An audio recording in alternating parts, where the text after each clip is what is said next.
review, if you joined us last week, I spent some time talking about this notion of making classical education accessible for every student who walks through our doors. Every student, every scholar is imbibed with just tremendous dignity, and we value the opportunity for every scholar to be able to wrestle with the great ideas and to wrestle with great math problems and investigate science and really think about history and dive into deep literature. And that means that our teachers are very well trained and highly qualified people, especially when it comes to teaching reading and teaching math. So literacy and math are the core areas that I want to spend some time talking about. Everything that we do in the classroom is research based. It means that we're not using strategies that are not vetted. They've been time tested either through the classical tradition itself or through the body of educational research that we know and trust. Just to give some names to you all, if you're interested in that, people like Doug Lemov, Natalie Wexler, Louisa Moats, these are experts in teaching practice and also literacy practice. And so we do make sure that before we're implementing strategies into the classroom, are they vetted and are they what's best for students and are they strategies that reach a broad and diverse student body? And the reason for that is that it is content rich. Our classrooms are rigorous, the content is difficult. There are high expectations for our students, but we partner alongside our students to make sure that they're accessing what they need to access and so that they're not alone, right? They have someone who's going to help them to learn and to grow in that. Involved in that, we talked about last week quite a bit, this idea of character formation, that in every lesson objective, there's a tremendous opportunity for us to develop character. And it can be anything from kindergartners building stamina as they learn how to hold a pencil and sit in their seats for a few minutes at a time, or an eighth grader as they, resist the temptation to say the 6, 7, which I think is going away, but I'm not sure. It seems to keep coming back. Or the senior in high school that has to write a thesis or a really difficult paper and needs to resist using AI to generate ideas. And so this concept of character formation being woven into everything we do is pretty integral. As I said last week, I'll just reiterate, we're intentionally a low tech school. That doesn't mean no tech. It means low tech. And so when we do incorporate technology, when we're using devices like Chromebooks for typing or for test access, when we're using 3D printers, when we're using any kind of software to help with extracurriculars or any kind of science technology courses, we're intentional about how we use those. And the guiding principle there is really that teachers can never be replaced by screens. And so whenever a teacher can do the job of teaching, that's the expectation and that's what we see happen. And that's to foster that human engagement and that human element that I really emphasized last week. So I gave a brief, long introduction, actually. I will just lay down some expectations for the next several minutes. I will take Q&A at the end of the session. So if you have any questions, please feel free to type those into the Q&A. I'll do my best to kind of synthesize those. And so if I don't answer your question as you wrote it, it's because I'm looking through and seeing that there are similar questions of the same type. So I'll try to get through those as best I can. I'll spend about 30 minutes or so just going through the resources in the curriculum and then leave time for the Q&A afterwards, if that's okay for everyone. So let us dive in. So I want to just talk about student life in a K-12 setting. So John Adams has the unique privilege of being a kindergarten through 12th grade school. So that means we've got 5-year-olds who go to school with 18-year-olds.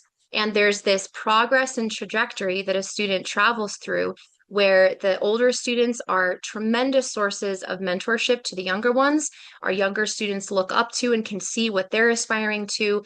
And in both cases, I've seen this in a K-12 setting several times, both help to educate the other. I've seen kindergartners give advice to juniors about how they ought to be behaving or when they misread a word. And I've seen juniors helping a first grader read through a difficult passage or help them on a math problem. So there's this great opportunity for that mentorship piece, which is one of our core values. And so that we build towards this spirit of service so that what we know can then be gifted to other people. And in the K-12 setting at John Adams, the idea of pursuing the good, the true, and the beautiful Those are here capitalized as capital good, capital true, and capital beautiful. But what you'll see in the context of a classical classroom is lowercase, so we might not be, always ruminating on the nature of the good as such. That was difficult even for people like Socrates to do. But you will see them ruminating on questions like, was it a good choice for him to lie to his friend to not hurt his feelings? Right. So we're always bringing in that idea that in everything we do, there is an opportunity to pursue these questions of, is it right? Is that good? Is that lovely? Is it beautiful? Is it not? Why or why not? And so in the classroom setting, there's all kinds of opportunities for conversation. I spoke about this last week as well, that there's classroom discussion or what we call Socratic discussion, where the teacher is trained and then trains students to help to listen and speak civilly and empathetically. And it takes a lot of skill to be able to do that well.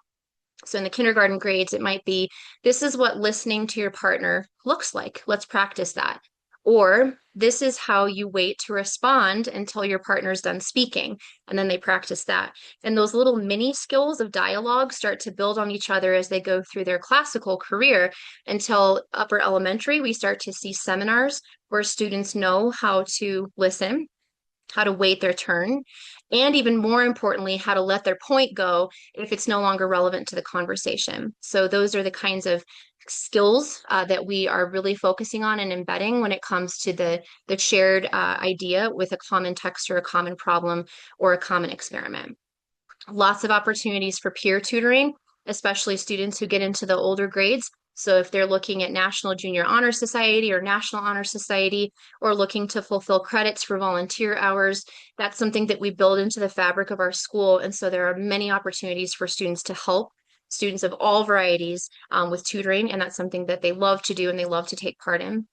One of the cutest things I've ever seen is when the seniors in high school are doing what I call reading buddies, and they're reading with kindergarten and first graders. You guys, it's the most precious thing you've ever seen in your whole life. And the kindergartners and first graders are just enamored of their hero scholars. And the scholars take a lot of pride in being able to show their first grade students or their kindergarten buddies that they know how to read. Look at me, you can do it too. So that's a really exciting thing to see in the context of a K-12 school.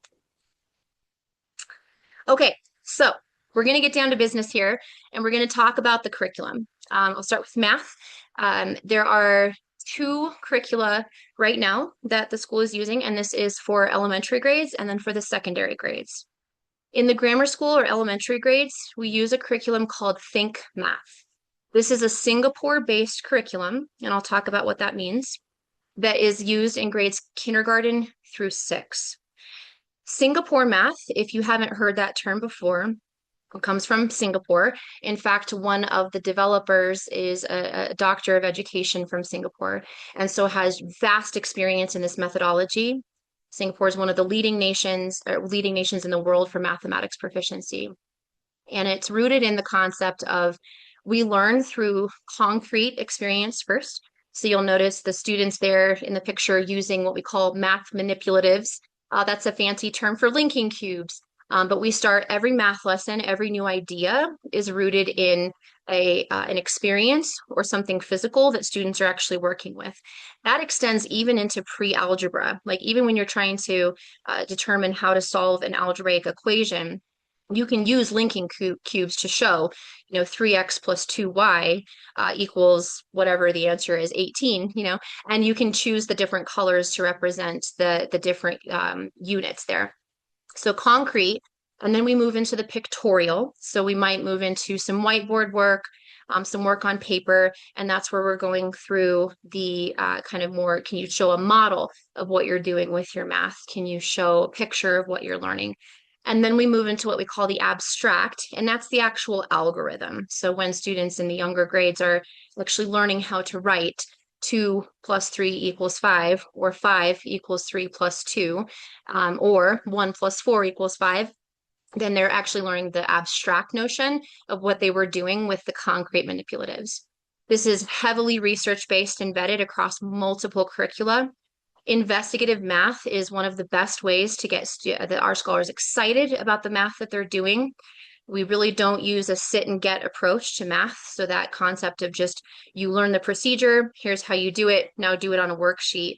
We know that that's not how math is actually learned, and it's not how it's remembered. So there's a heavy, heavy emphasis on the conceptual understanding of math. So with Think Math, there is a lot of fluency practice. There's a lot of number sense practice. I wanted to point one of that out here in just a second for one of the pages that I chose. And there's a heavy level of spiral review so that every concept that they're learning, they'll then see it again and again and again, not just in that year's curriculum, but also as the curriculum advances K through 6. So that's a broad overview of Singapore math, but when you walk into a classroom that's using Think Math, you're going to see a lot of activity. You're going to see a lot of students working with manipulatives. It could be a Reconec. I think I'm saying it right. Abacus. You might see them drawing, you might see them using different objects, you might see them making patterns with toys. You're going to see them doing a lot of activity. And that really is where the learning is taking place. The teacher's going to say, hey, show me the different ways we can make 20. And that's the whole math lesson. And so it's going to start again from that concrete experience to the pictorial to the abstract. So this is a sample lesson for a first grade classroom. And you'll notice that it starts with recall. So there's always a review portion of the lesson. There's always a discussion and a guided practice portion of the lesson. And one thing that I just wanted to point out, and there's tremendous value in just embedding this into everything we do in math, but our friend down at the bottom says the person who says 20 is the person who says 4. Is this always true? And so then all of a sudden they have to start thinking about number lines and determining whether or not that's true. If the person who said 4 then says 8, then says 12, then 6, are they going to say 20? And so even in first grade, you start to develop this number sense where they're learning about factors and not even realizing that they're learning about factors, but that becomes more apparent as they advance through their math career. One other thing I want to point out about Think Math is that we have what are called math journals. And this is just one of the most exciting things about this curriculum. I don't know how many math teachers I have spoken to that really complain about the fact that their students can't justify their reasoning with written expression. And so it has that built right in. So you'll see over here, we have a word bank that's provided to students. We have some ideas, and then the students actually have to journal and justify an answer using the mathematical vocabulary that they've been learning. So that's just a wonderful way to embed the math and to really see whether students understand the concepts or not. The math looks like this.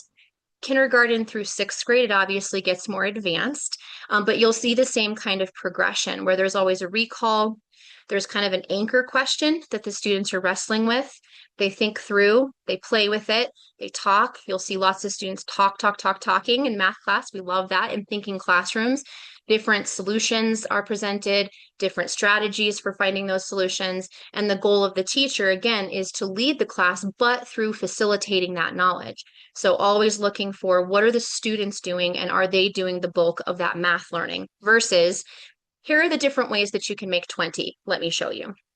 So I hope that clarifies kind of the big foundational concept of what Singapore math is. In the secondary grades, beginning in 7th grade, this extends through a program called Envisions, and it uses the same kind of concept where the students are presented with a question that they have to solve. And so here there's a question about ratio, and they have to justify or figure out, well, who actually made more points and why. So it's the same kind of process. Even in the secondary grades, our scholars are using manipulatives, especially when we start looking at algebraic equations, when we're looking at graphing numbers, extrapolating data, ratios. You can really see those when you're using manipulatives, or at least drawing pictures of the idea that you have in your head. And so teachers who are trained in Singapore math are really emphasizing, show me a model of what you're doing. Show me different ways of thinking. Show me another way that you could do this. And it's not just because we're trying to burden the scholars with multiple strategies for finding the same solution. It's because there are many, many ways to develop number sense in our scholars. And one of those is through demanding multiple strategies that they're able to use to come to the same conclusion. So for the non-math folks like me, although I would say teaching math, you learn math better. I always go back to the question of let's talk about the number of ways that we can make a 20 and how do you know? Let's start flipping the algorithm around. Is it still true? Using number bonds and breaking the number bonds into multiple brackets using tens frames.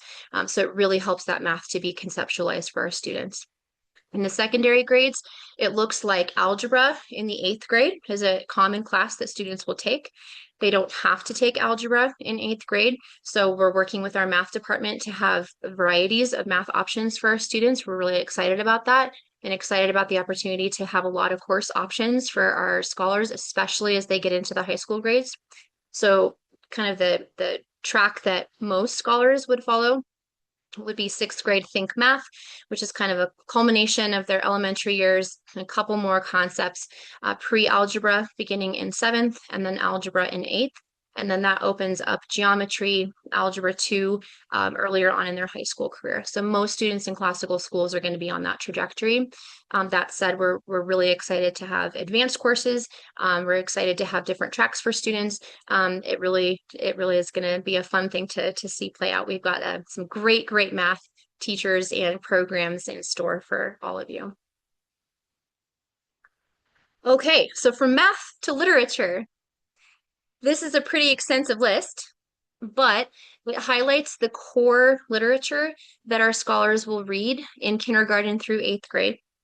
There's more literature in ninth grade through 12th grade, but I didn't include that because we're opening as a K-8. We'll be adding ninth grade thereafter.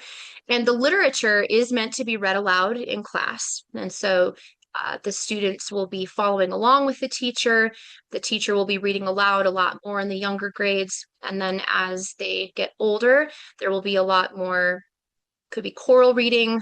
There could be what we call phase reading, where we're bebopping back and forth. The teacher might select students to read, but the idea is that the text is shared aloud in class, especially as scholars get more advanced in their careers, the texts get more difficult. So in eighth grade, you'll notice we're reading William Shakespeare, Fahrenheit 451, To Kill a Mockingbird, Lord of the Flies, Red Scarf Girl. And so for some students, those texts are still difficult to read on their own. And I mentioned this last time, there's something really special about reading a text together in class and then being able to talk about what you just read. So for the literature, these are shared experiences that then we have comprehension questions. But again, in the classical tradition, we're also really building in that moral imagination formation. So we're talking about questions of right and wrong and character development, not just as a skill that students need to have to be comprehensive readers, but moral imagination building at the same time so that they're learning how to make their own decisions using the stories that are present in our literature. These texts are chosen because they're excellent and they're timeless. And they're stories that teach really valuable lessons for the moral formation of our scholars. And so we have other literature as well, poems and things like that, that will be built into the course of writing and the course of the English block. But these are our core ones right here. So if you have any questions about any of these texts, please let me know. There's some really great ones. A couple I need to read because I haven't read a few of them. And the great thing about literature for our teachers is that every year they teach the same book. There's always something new that comes out. And so I've been in classrooms where the same teacher has taught the same book for 5 years. And the teacher says, wow, I didn't ever realize XYZ. And they realized it because a scholar said it.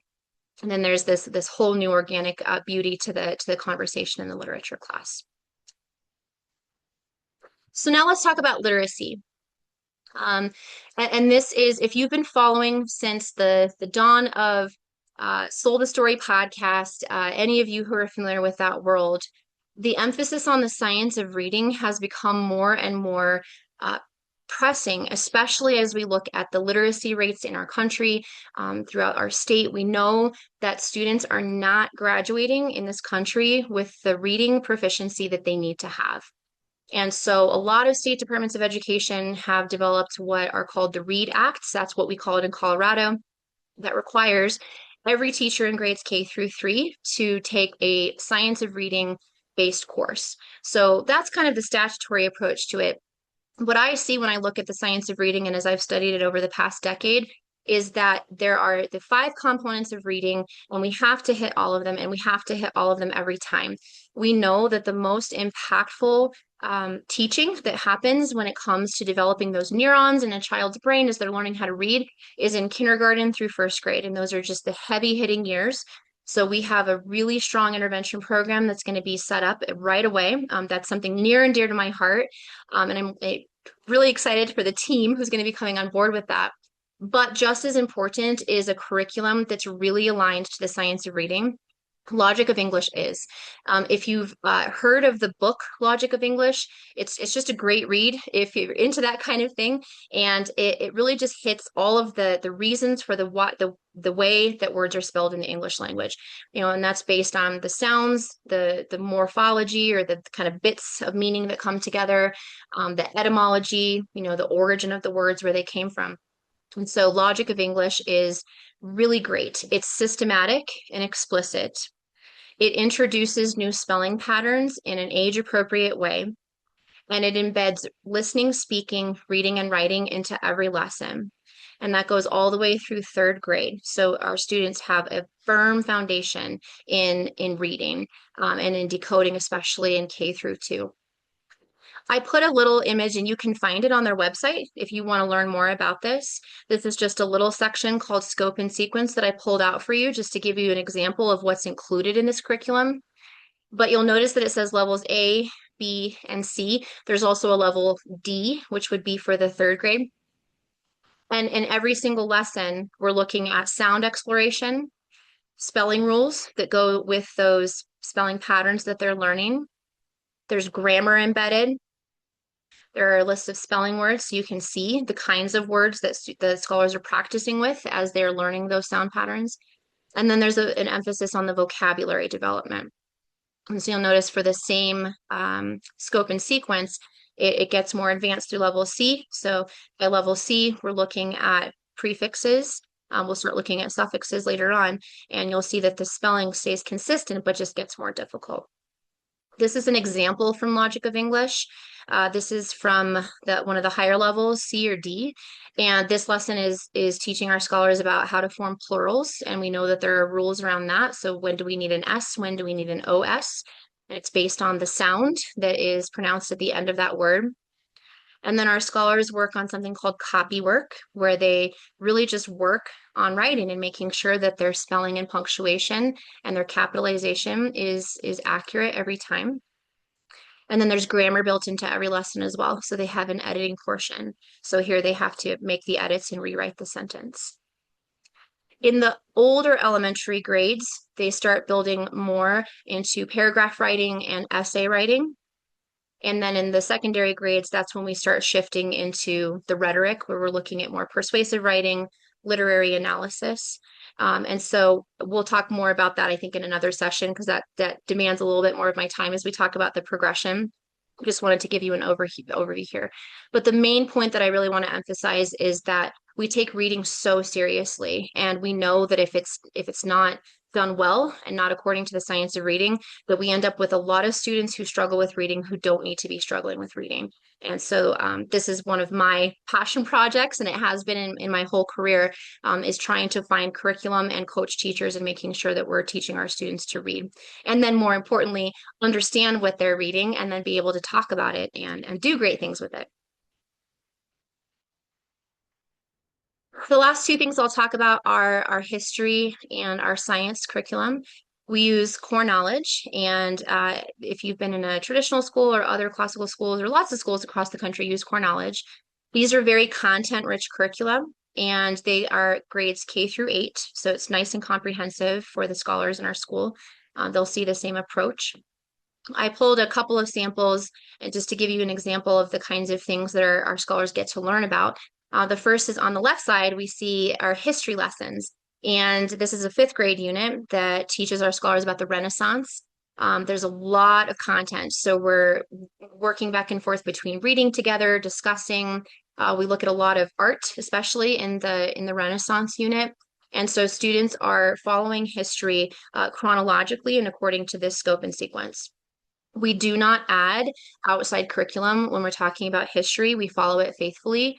There are primary sources that we will pull in, and those are recommended by the core knowledge supplemental resources. In the world of social studies, we know that sometimes there are topics that can get either controversial or a little bit too sensitive, and we really stick to the curriculum. Our parents know what we're teaching in the classroom every single day. And if you want to know what they're learning about that day, you can find it for free online. And that's one of the great things about core knowledge is that both the history and the science curricula are free for download. So you can see, what the students are looking at every single day in the classroom for both. Science goes through eighth grade. Currently, the curriculum is aligned with what we call the NGSS standards. Those are the national standards for science acquisition. I wanted to just show you something really neat about this because they've been working a lot to make the curriculum a little bit more rigorous and a little bit more aligned with scientific practice.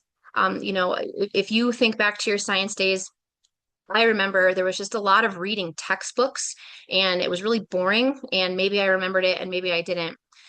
But in John Adams, our scholars are using what we call investigative science practice. So the teachers are teaching students to develop the skills of thinking like a scientist. So they're working through investigations together, they're talking about them together, they're collecting data on that, and then they're having discussions.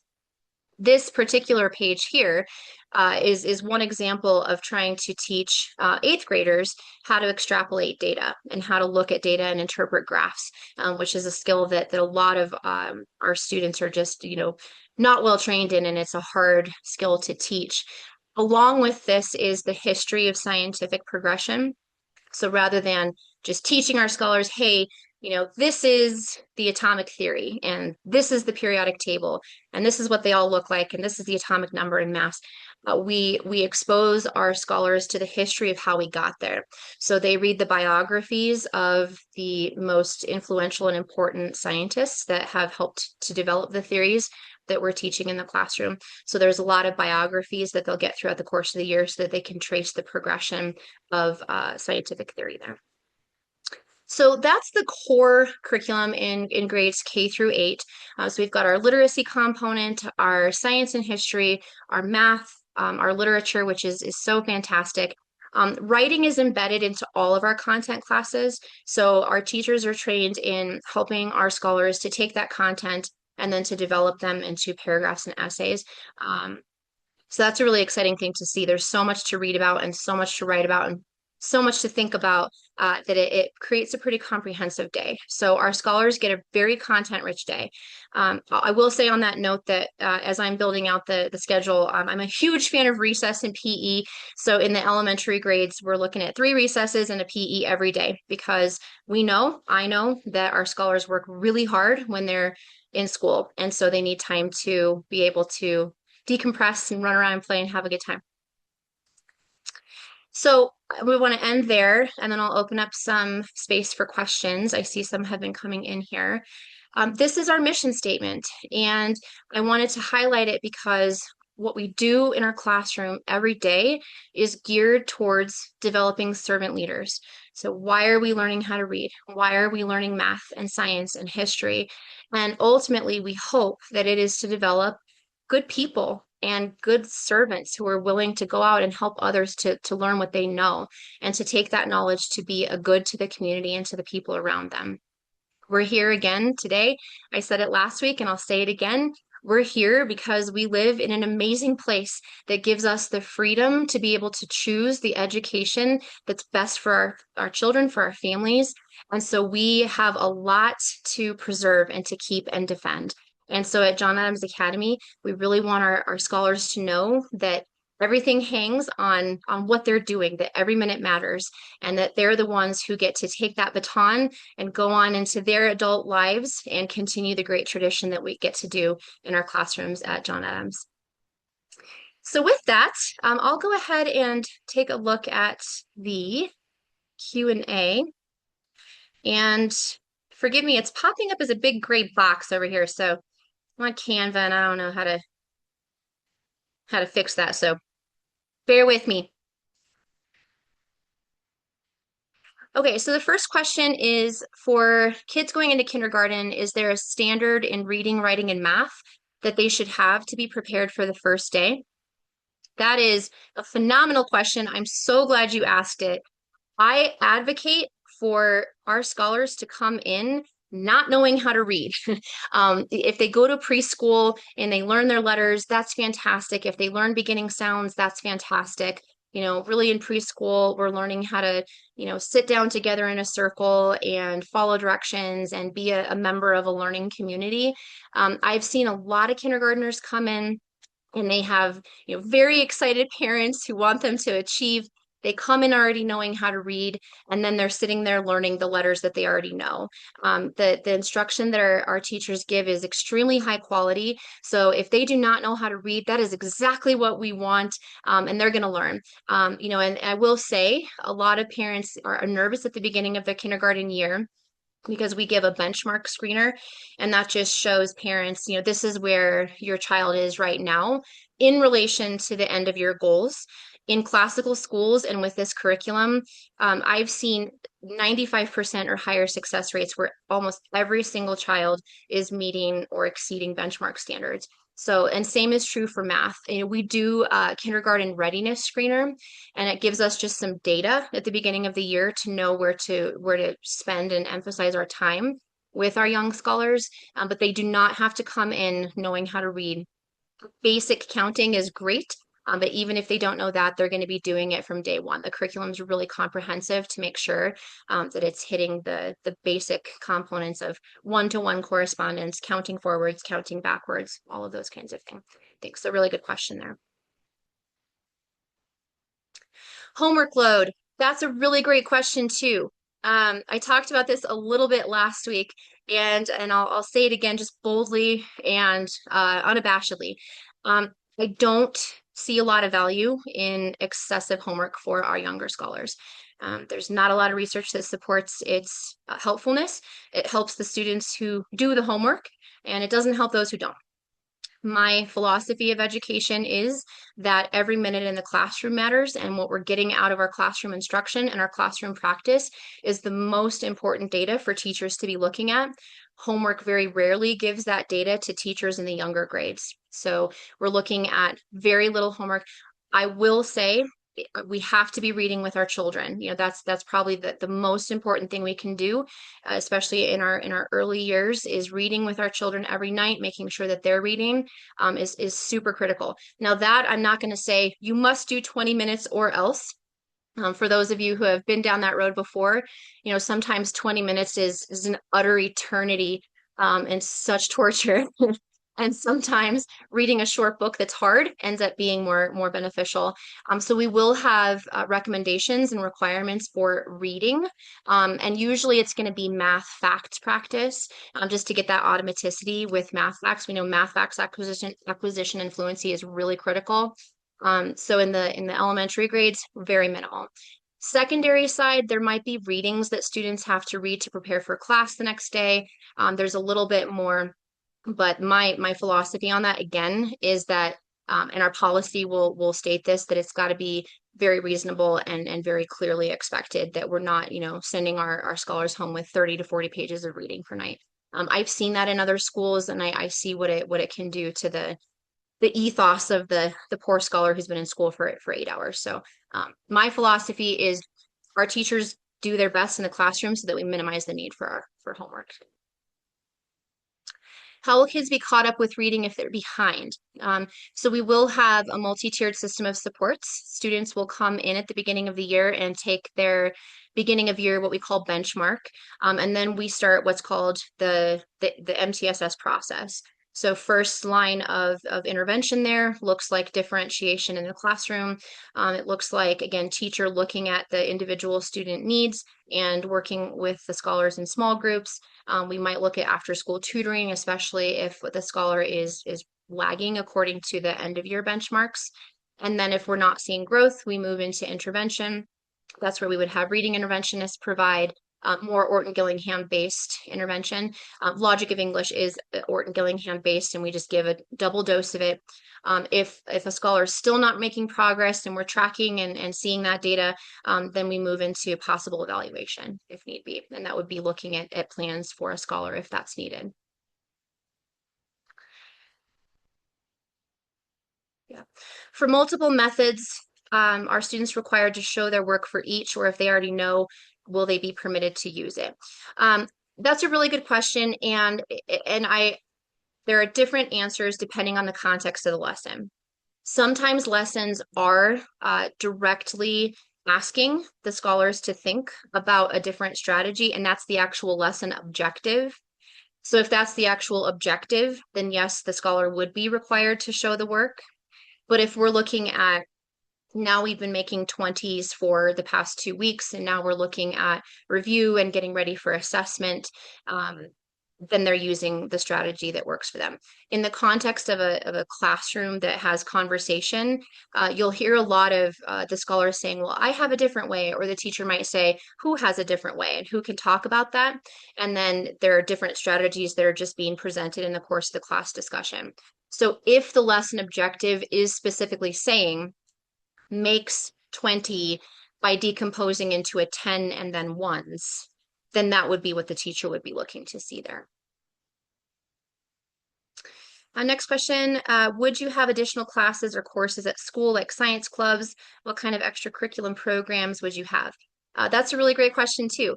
That always depends upon our teachers' availability, their interests, their time, and how much they can pour into doing that. I will say that clubs must be tied to the curriculum, and so really they're just extracurriculars, not even really clubs. So it has to be directly tied to what they're learning in the classroom. That speaks again to that really important concept that parents need to know what their scholars are talking about and learning about. And so the extension would have to be tied directly to. So things like math counts, well, we're really excited about getting that going.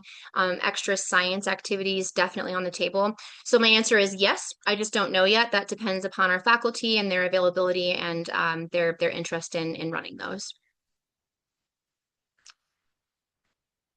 Yeah. Another question about technology, and this is important to bring up, intentionally low tech, and does that put the scholars behind in technology? So in the secondary classes, as we build out, we are looking to have extracurriculars that incorporate technology. So call it, anything from tech survival to I'm hoping we can get a 3D printer. That'd be so awesome. I also want shop. I think that'd be the greatest class for our high school scholars to be able to do that. So we will have extracurriculars. I'm a big proponent of teaching our scholars how to type, how to navigate, how to use different apps. So those would be extracurriculars as they get older. My experience with scholars in younger grades is that what we mean by behind in tech usually turns into they haven't seen a particular app or don't know how to use it, and then they click it on the phone and then they're using it. So when students are using technology, if what we mean by behind is they don't know how to type or they don't know how to navigate or use the internet to research topics, those are all things that will be built into their instruction as they go through. Again, the point is intentionally low tech, so they're just not in front of a screen all day, but they will learn how to use basic technology. If you have additional questions about, what we mean by behind there, then I'd love to talk more with you about that. So just shoot me an email and I'd love to dive into that a little bit more. But I would love to see classes like tech survival. That's a really basic one. Um, I had a funny group of eighth graders that didn't know how to type, so we're just like doing MLA format for 12 years. So those kinds of things, yes, those are built into their education. Before and after school care. Yes, and this was a question that came up last week as well. Our office manager is having discussions with, I think, two or three partners right now who work with charter schools in the area to provide before and after school care. Yes. We'll have more information on that probably in the month of March as we look towards what our needs are actually going to be and what rooms we have available in the school for that to take place. So, yes. Will middle schoolers get recess? Will there be basketball hoops or what other recess activities? Yes, middle schoolers get recess. They will have PE every day as well, and then they'll get a break during the day, and then they'll have a big lunch recess block through lunchtime. Yes, there are basketball hoops that are slated to be put up. There's a really beautiful playground that's going to be behind the school. It has multiple basketball courts, hoops, big fields, and lots of space for middle schoolers to run around as well. Yeah, good question. In a typical classroom, would the kids sit in circles or in lines? Do they interact with each other? Um, how the teacher decides to organize the seating arrangement is always a function of the learning objective. So if we're doing a science experiment and we need students to be put together in groups of four, that's what the desks are going to be looking like. If we're having a Socratic seminar where we're all reading a shared text and we're talking about it, then we're going to be sitting in a circle. If the teacher needs to give explicit, direct instruction on a really difficult concept, the teacher might say, for that lesson, I need all of you facing forward. So there's no assigned seating for any classroom because every seating arrangement is a function of the lesson that the teacher is trying to teach there. I've learned from years of experience in the classroom that if you've got a really quiet classroom, there's generally not a lot of learning going on. If it's mostly the teacher doing the talking, that usually translates into students doing not that much work. So my expectation, and I think what we just see as best practice, is that students are talking a lot during their lessons. What is the grading scale? So we will be on a traditional letter grade. So that's going to look like your 100 to 90A, 89 to 80B, and so on and so forth. We're still working on our policy for the high school grading scale and looking at weighting it in accordance with college expectations. But for K through 8, we're looking at a traditional letter grade scale. Start of school and end time. Oh, sorry, I missed one. Do, do, do. Oh, I really want to talk about this. If a child has an IEP within a Douglas County school, how is that affected if John Adams is where we choose to go? Come to John Adams. We love our students, and students with IEPs are a tremendous gift to our school community. And so we're hiring out a student services team right now. The number of special education teachers that we have is based on the number of students that have IEPs. And so we always make accommodations and are so excited to have you.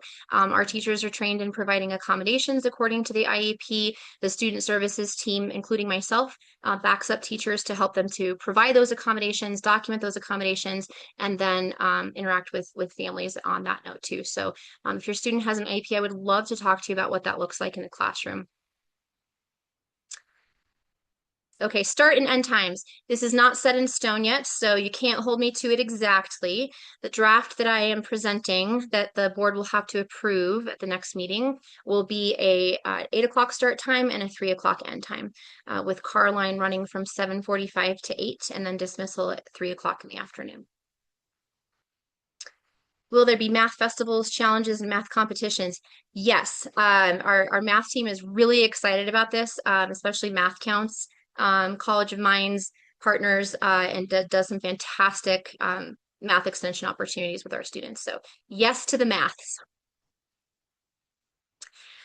Question about whether or not we have occupational and speech therapy. Yes. And again, that's going to be a function of the number of students who are needing those services. So whether that's full-time or part-time will just be a function of those numbers. But yes, it is in our org chart right now that those are going to be essential personnel on staff. Is the benchmark testing in the elementary grades used to divide students into different classes? No. There's the purpose of the benchmarks is to provide teachers with the data that they need to serve a diverse student body. So some schools use the model of differentiating students by ability. What we see as more effective in an inclusive classroom is a classroom where there are a variety of student abilities, both learn from each other and both tend to do better on learning outcomes as a whole. So no, we don't use the benchmark data to put them into different classes. It just provides us with information that we need to know to help our students to be successful. All right. Online look at the school grounds. Okay, I think this question is asking blueprint for the school. I don't think that's posted on the website. And the question is more, is there room for sports or outdoor play? So you can give a general kind of description of the facilities and then all of the lands around that we have. So the picture on this screen right here is artist rendering. So basically we have like a long rectangle with classrooms where you see each of those windows. It's a two-story building. a big entrance lobby, and a really big gym in the back of the building. And that's going to be what we call phase one construction. Phase two will add more classrooms and library, auditorium, lots more facilities coming. But for phase one, we're looking at the basic classrooms and gym. And then the land that we have is actually 26 acres. So the plans that I've seen have a pretty extensive playground on the backside of the school building. And then there's a ton of space for what I'm hoping will be a football field and soccer field and track. So we've got a ton of land to work with, which we're really excited to have. So lots of opportunities for outdoor play and sports. Yeah. Great question about cursive. Yes, we do teach cursive. Starting in the third grade, Logic of English introduces modern American cursive. So think handwriting without tears cursive. It looks a lot like that. And then that is expected of students through the rest of their careers. Note taking, obviously, we don't make students take notes in cursive. If you're trying to learn how to take notes, that can be cumbersome. But for final drafts of essays, final drafts of paragraphs, more formal polished pieces, we do teach cursive and use it in the classrooms. Yes. How often will elementary students go to specials like art and music? Good question. Every day, students will have their core classes, which will be a math block, an English language arts block.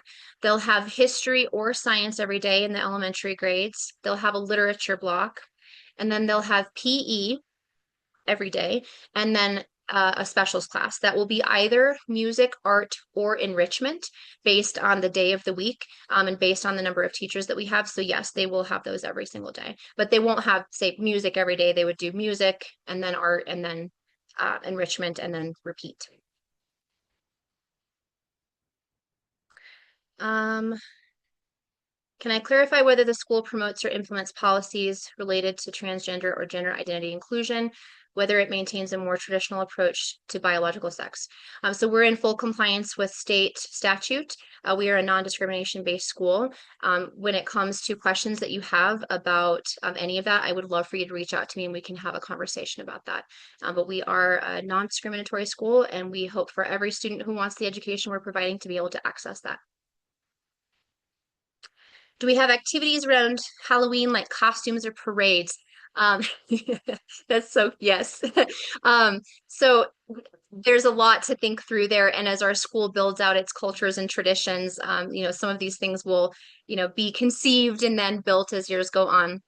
I do plan on having a Halloween day or a fall festival day. I'll just probably require that students have to dress up like something from the curriculum. I've seen so many cute costumes where the scholars will come to school like dressed as a piece of paper. Like, this is the curriculum, right? I'm like, yeah, that counts. So yes, that we will have lots of celebrations. I am intentional about making sure that our celebrations always revolve around our school curriculum and the values of our school. So it's usually things like a book celebration or events that really center around seasonal, texts that we're reading that we can really lean into and celebrate. Maximum number of students in each class. So that's going to be 25 for grades kindergarten and one. They'll be capped at 30 for the rest of the elementary grades and the secondary grades. Each grade will have a teacher aide that will go in between the classrooms to help support the instruction from the lead teacher. What should we expect for the carpool line? Have mercy. Carpool is always a tricky thing for schools to get right. We're working on the ingress and egress right now, and we really have to see the final plans of the flow of traffic coming in from the main streets. So generally, car lane takes anywhere from 15 to 20 minutes, and that's what we hope to do. But I can give more specifics to the community once we have the actual plan and where we're going to have the vehicles pull up and how we're going to have the kind of ingress and egress points for each of the entrance and exit points of the school as well. So generally 15 to 20 minutes, and usually it's heavier at the end of the day. During the morning drop off, there's usually a little bit more space in between the cars that are dropping off their scholars. So usually morning car line tends to be less time consuming than the afternoon car line. If you carpool, that's always better because if you can carpool and then you can pick up more scholars at the same time, that definitely reduces the amount of cars that have to go through. So if you were thinking about carpooling, I approve. First and last day of school. That is still in discussion with the board. It's not finalized yet. I can give you what I think is going to be the case.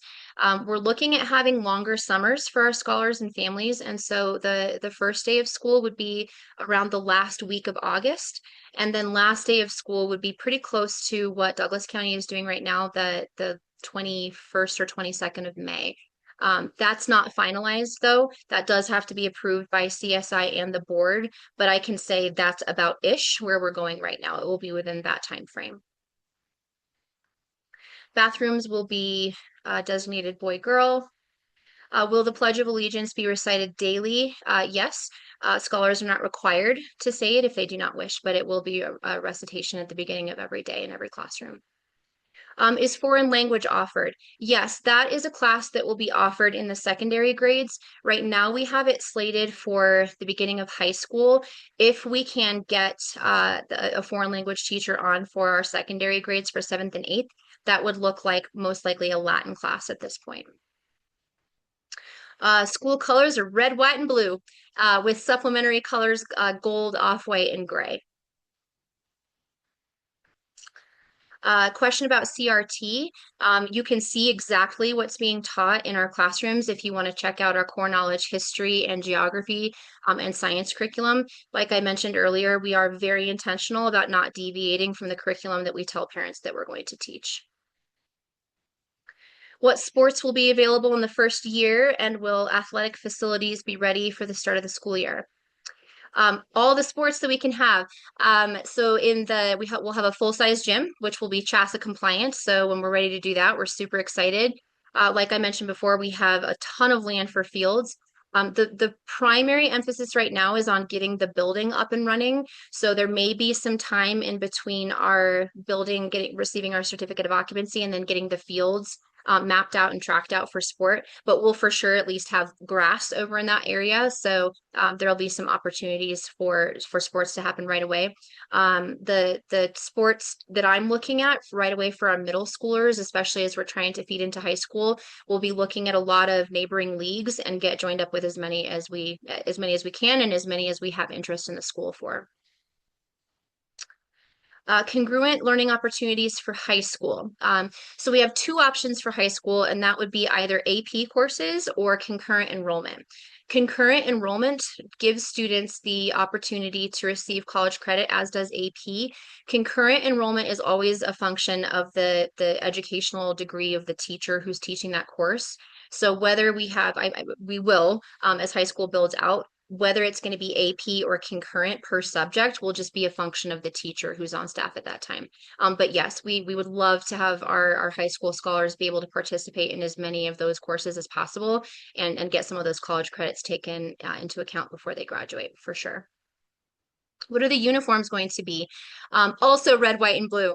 So we're partnering with Land's End, and it's going to look like khaki or navy pants or bottoms. We have a plaid that is a traditional red emphasis plaid. That's not going to be required of our scholars to wear, but it is an option. And then polos with our school's logo on it.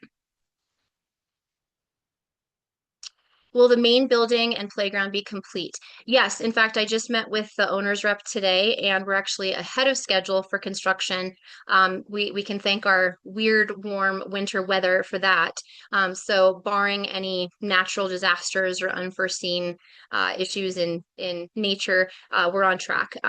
Most of the major issues that come up with needing to get bids for more expensive things happen in the early stages of construction as well, which we're past. So it was great to meet with the owners reps today, and they're really excited. And we just put in a huge sewer line, which is apparently a really, really big deal.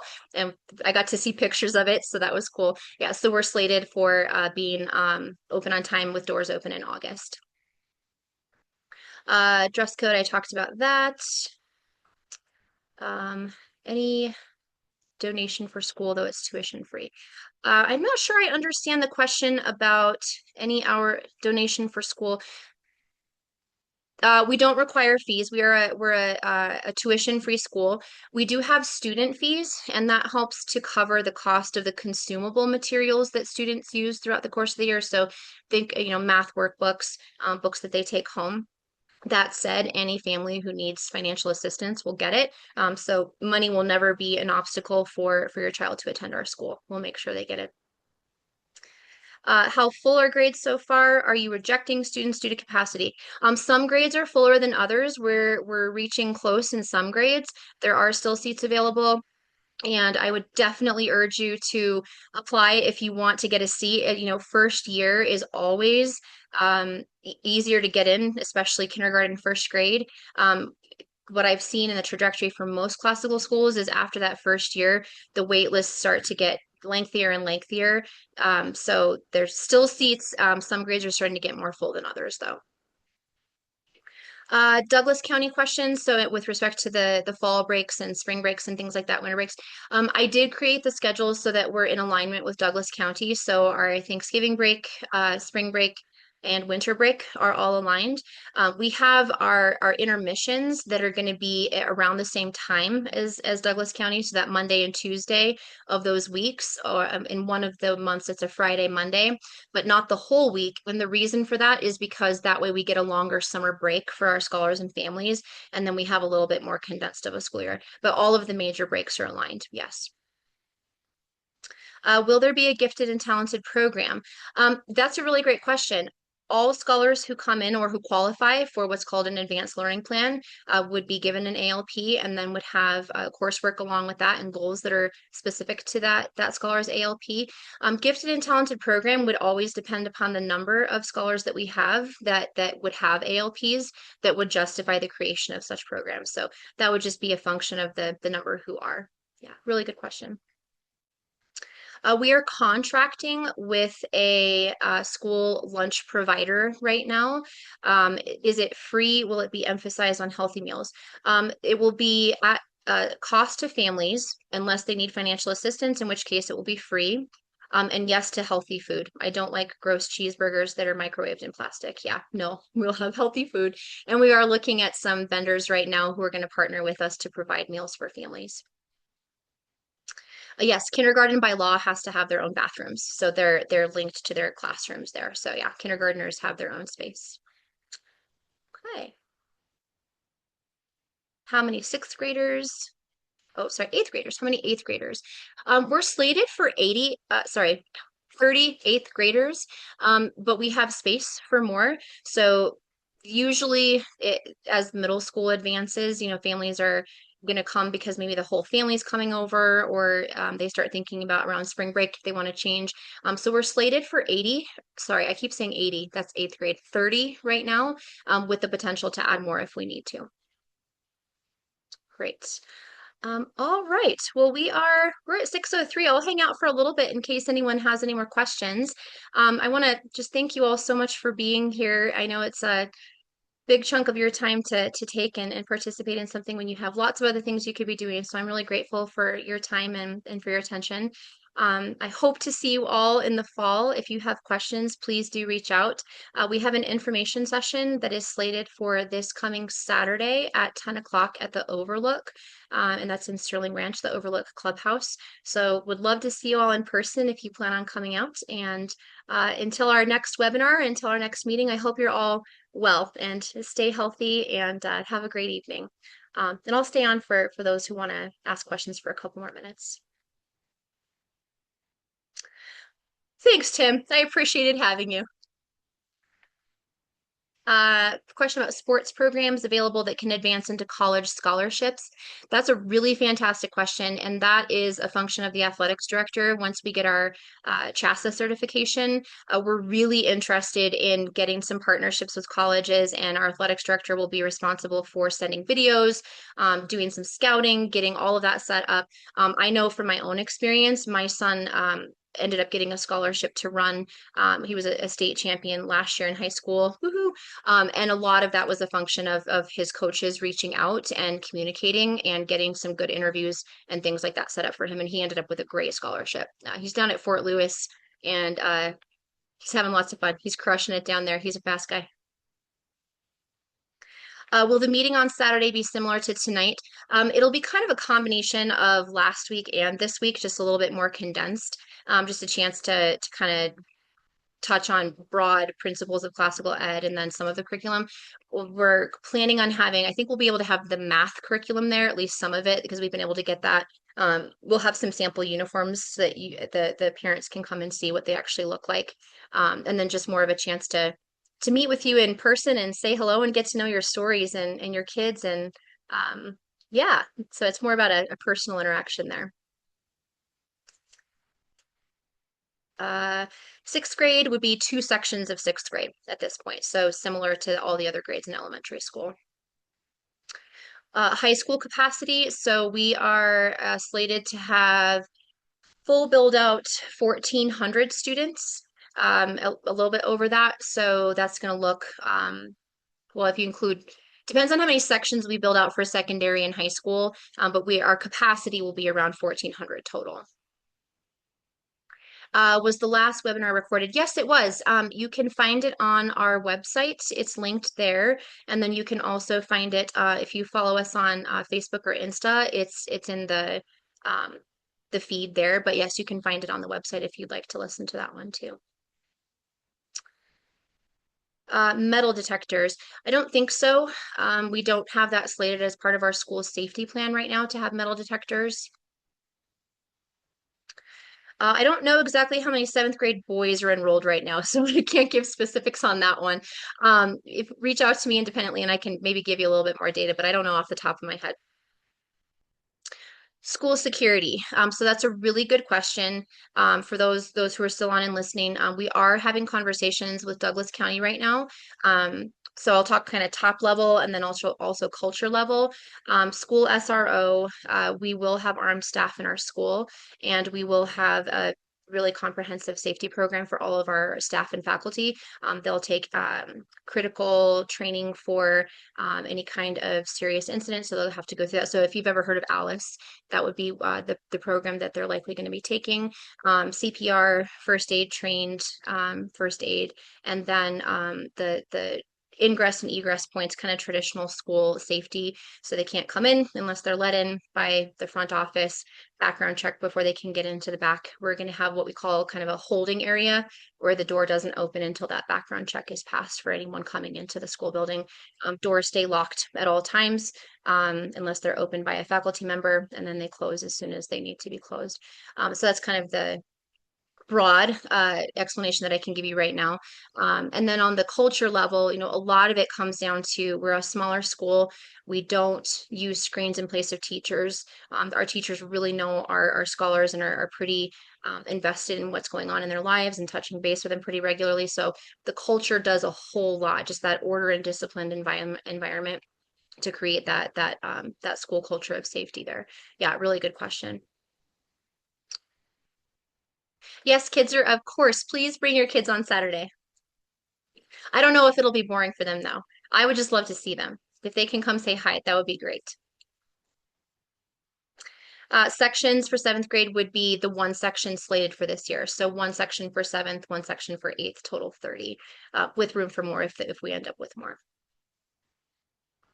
Yes, the majority of families who have enrolled are in the Sterling Ranch community and the neighboring communities around. That's what we've seen right now. Yes. Yep.